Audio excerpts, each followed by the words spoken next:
Chapter 16.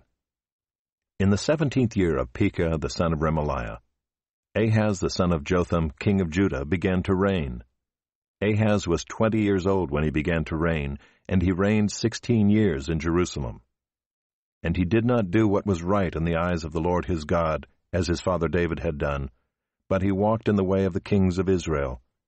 He even burned his son as an offering, according to the despicable practices of the nations whom the Lord drove out before the people of Israel. And he sacrificed and made offerings on the high places and on the hills and under every green tree. Then Rezin king of Syria and Pekah the son of Remaliah king of Israel came up to wage war on Jerusalem, and they besieged Ahaz, but could not conquer him. At that time Rezin the king of Syria recovered Elath for Syria, and drove the men of Judah from Elath, and the Edomites came to Elath, where they dwell to this day. So Ahaz sent messengers to Tiglath-Pileser king of Assyria, saying, I am your servant and your son.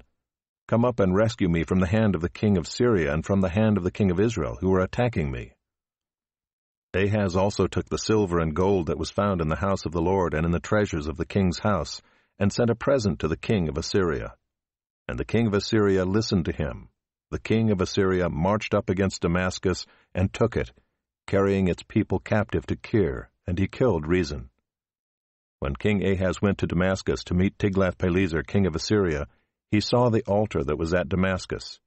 And King Ahaz sent to Uriah the priest a model of the altar and its pattern, exact in all its details. And Uriah the priest built the altar in accordance with all that King Ahaz had sent from Damascus. So Uriah the priest made it, before King Ahaz arrived from Damascus. And when the king came from Damascus, the king viewed the altar.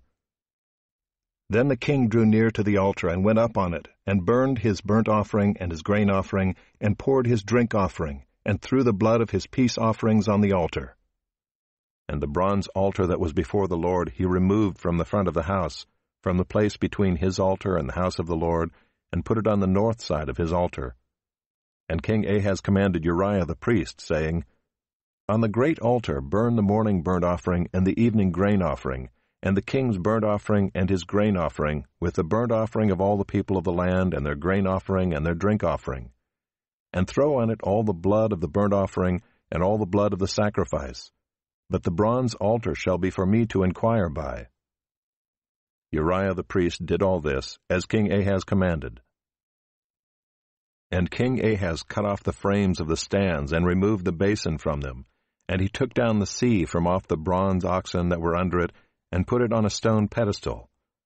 And the covered way for the Sabbath that had been built inside the house, and the outer entrance for the king, he caused to go around the house of the Lord, because of the king of Assyria. Now the rest of the acts of Ahaz that he did, are they not written in the book of the Chronicles of the kings of Judah?